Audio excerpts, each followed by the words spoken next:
Hello everyone, আমি Tiyasha Das. Simply studies চ্যানেলের পক্ষ থেকে তোমাদের সকলকে জানাই স্বাগত। আজকের ক্লাসে যে বিষয়টি নিয়ে আলোচনা করব, যেটি একটি খুব গুরুত্বপূর্ণ একটি বিষয়, সেটি হলো মাটি দূষণ। দেখো, মাটি দূষণ বলতে মানুষের ক্রিয়াকলাপের ফলে মাটি দূষণ, মাটি ক্ষয়, মরু বিস্তার, মাটি লবণাক্তকরণ প্রভৃতি পরিবেশের সার্বিক গুণমান হ্রাসকে বোঝায়। মাটি আমাদের কাছে এক গুরুত্বপূর্ণ সম্পদ। তাই মাটির উপরের স্তরের উৎকর্ষমানের উপর মাটির উর্বরতা ও উৎপাদনশীলতা নির্ভর করে। কিন্তু মানুষ সৃষ্ট বিভিন্ন দূষণের ফলে মাটির উপরের স্তরের পুষ্টি পদার্থ অপসারিত হচ্ছে, বিভিন্ন ক্ষুদ্র জীবাণুর ক্রিয়াকলাপের ব্যাঘাত করছে এবং মাটিতে বাইরে জৈব ও অজৈব উপাদানের সংযোজন ঘটছে। তাই মাটি দূষণের সংজ্ঞা হিসেবে আমরা কি লিখতে পারি? আমরা লিখতে পারি যে মাটিতে অবাঞ্ছিত পদার্থ যেমন রাসায়নিক সার, কীটনাশক, আগাছানাশক, প্লাস্টিক, দৈনন্দিন আবর্জনা, কলকারখানার বর্জ্য পদার্থ, তেজস্ক্রিয় আবর্জনা রাশি ইত্যাদি মিশে মাটির গুণাবলী বা ধর্ম এবং পুষ্টিমূল্যকে নষ্ট করলে যখন ভূমির কার্যকারিতা ও উপকারিতা কমে যায়, তখন তাকে মাটি দূষণ বলে। আর মাটি দূষণের প্রধান কারণগুলি কি কি, সেগুলো চলো আমরা জেনে নিই।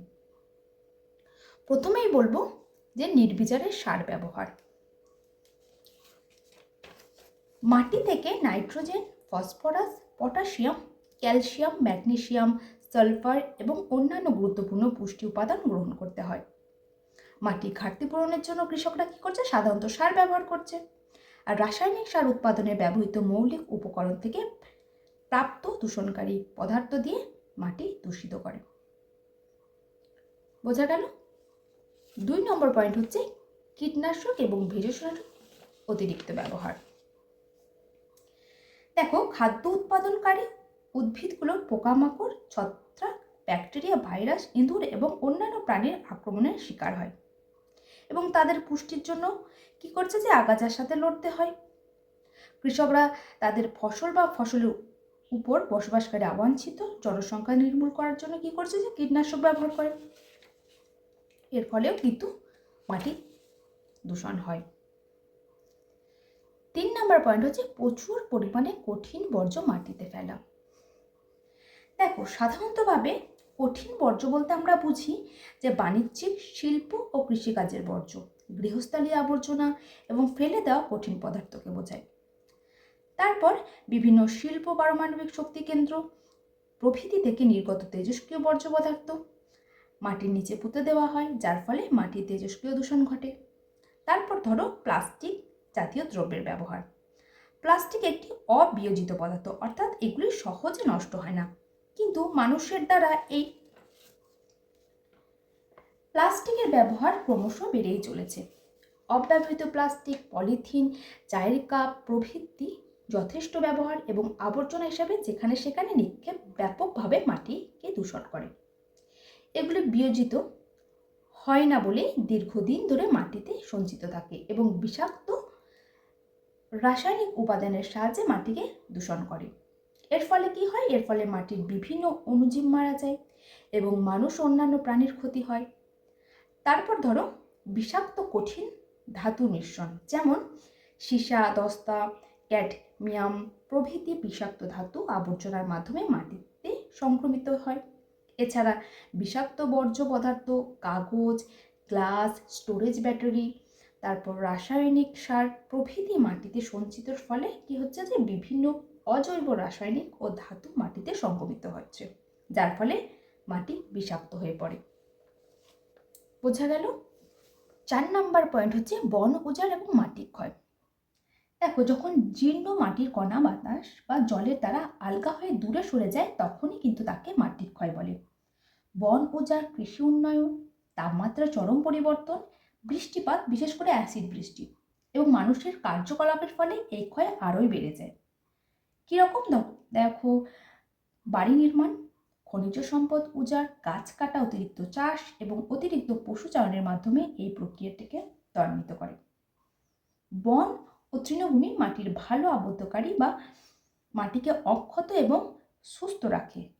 এগুলি বিভিন্ন আবাসস্থল এবং বাস্তুতন্ত্রকে সমর্থন করে, যা ফলস্বরূপ সমস্ত প্রজাতির জন্য অসংখ্য খাদ্য চ্যানেল বা খাদ্য শৃঙ্খলকেও সমর্থন করে, তাদের বিলুপ্তি, খাদ্য শৃঙ্খল এবং অনেক প্রজাতির জন্য অস্তিত্বকে বিপন্ন করে। বন উজাড় ধীরে ধীরে বিশ্বের সবচেয়ে উৎপাদনকারী উদ্ভিদ এবং প্রাণীর আবাসস্থলের ধ্বংস করছে, যা অত্যন্ত মূল্যবান অক্সিজেন ডুবির বিশাল অঞ্চল ও প্রতিনিধিত্ব করে। বোঝা গেল? 5 নম্বর পয়েন্ট হচ্ছে অ্যাসিড বৃষ্টি। দেখো, বৃষ্টির জলের সাথে carbon die oxide, sulphur die oxide প্রভৃতি মিশ্রিত হলে তা অ্যাসিড বৃষ্টি রূপে পৃথিবীর পৃষ্ঠে ঝরে পড়ে, যার ফলে মাটির উপরের স্তরের উর্বরতা ও পৃষ্ঠের পদার্থ হ্রাস পায়। এর ফলে মাটির অম্লতা বাড়ে এবং মাটির ধাতব ও জৈব আয়নগুলির প্রকৃতি পাল্টে যায়। একেই মাটির অ্যাসিড দূষণ বলে। 6 নম্বর পয়েন্ট হচ্ছে প্রাকৃতিক দুর্যোগ। দেখো, বিভিন্ন প্রকার প্রাকৃতিক দুর্যোগ যেমন আগ্নেয়গিরির অগ্নুৎপাত, ভূমিধস, ভূমিক্ষয়, প্রবল বায়ু প্রবাহ, অতিবৃষ্টি প্রভৃতি কিন্তু মৃত্তিকা দূষণের কারণ হয়ে দাঁড়াতে পারে। বোঝা গেল? 7 নম্বর পয়েন্ট হচ্ছে চিকিৎসা বর্জ্য। দেখো, চিকিৎসা ক্ষেত্রে ব্যবহৃত বিভিন্ন সরঞ্জাম যেমন সিরিঞ্জ, ব্যান্ডেজ ইত্যাদি দীর্ঘদিন মাটিতে ফেলে রাখলে কি হবে, যে মাটির গুণমান বিনষ্ট হবে, মাটির উপকারী কীটপতঙ্গগুলি আক্রান্ত হয় এবং দূষণ ঘটে। এছাড়া পারমাণবিক পরীক্ষা, মানুষের মলমূত্র, জলবদ্ধতা প্রভৃতি কারণেও মাটি দূষিত হয়। বোঝা গেল? 8 নম্বর পয়েন্ট হচ্ছে খনির কার্যক্রম। খনি থেকে মূল্যবান খনিজ পদার্থ বা তেল, গ্যাস ও কয়লার মতো প্রয়োজনীয় সম্পদ আরোহণের সময় কি হয়, যে প্রচুর মাটি খনন করে সরিয়ে ফেলতে হয়, যার ফলে মাটি দূষিত হয়। অনেক খনি বন এলাকায় থাকে, যে কারণে খনি খননের কারণে ওই সকল স্থানের মাটির দূষণ ঘটে। এছাড়া খনিতে অগ্নিকাণ্ডের ঘটনা ঘটলে তা আশেপাশের বিস্তীর্ণ এলাকার মাটির উৎপাদনশীলতা নষ্ট। 9 নম্বর পয়েন্ট হচ্ছে নগরায়নের ফলে। দেখো, শাকসবজি, পশুর বর্জ্য, কাগজপত্র, কাঠের টুকরো, মৃতদেহ, উদ্ভিদের ডালপালা, পাতা, কাপড়ের বর্জ্য এবং ঝাড়ু দেওয়ার মতো উপকরণ, সেই সাথে প্লাস্টিকের বোতল, প্লাস্টিকের ব্যাগ, কাঁচের বোতল, টুকরো পাথর বা সিমেন্টের টুকরোর মতো অনেক অজৈব পচনশীল উপকরণ থেকে পৃষ্ঠের মাটি দূষণ। যদি এগুলি সংগ্রহ বা অবনমিত না করা হয় তাহলে কি হবে বলতো? তবে এগুলি বিভিন্ন ধরনের সমস্যা তৈরি করতে পারে, যার মধ্যে রয়েছে ড্রেনেজ আটকে থাকা। এর ফলে কি হয় বলতো? এর ফলে ড্রেনেজ পাইপ ফেটে যাওয়া বা ফুটো হওয়ার মতো বড় ধরনের সমস্যা দেখা দেয়, যা স্বাস্থ্য ঝুঁকির কারণ হতে পারে। আর কি হতে পারে? জল চলাচলের প্রতিবন্ধকতা। এতে কঠিন বর্জ্য ও স্বাভাবিক জল চলাচলের উল্লেখযোগ্যভাবে বাধা সৃষ্টি করে, যার ফলে বন্যা ভিত্তিক ক্ষতি এবং জলস্বাস্থ্যের ঝুঁকি তৈরি করে। আর কি হয়?